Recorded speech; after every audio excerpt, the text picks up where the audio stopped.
y'all, I'm just doing a real quick video. What you have here in front of you are 8 by 11 extra large lemon scented moist towelettes, wet naps.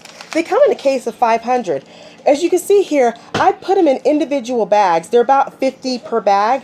So what I'm going to go ahead and do is I just put them inside the bag. And why I like to do this is I like to put this inside of my vehicles.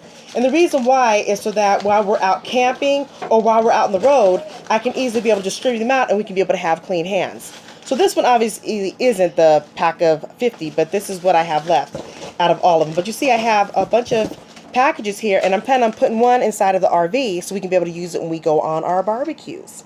So I can go ahead and I have them in the 4x2x12 bags, but you can use whatever bags you want, but that's what I'm using, as well as some of the tape here, or you can use twisty ties or however you want to use to seal it.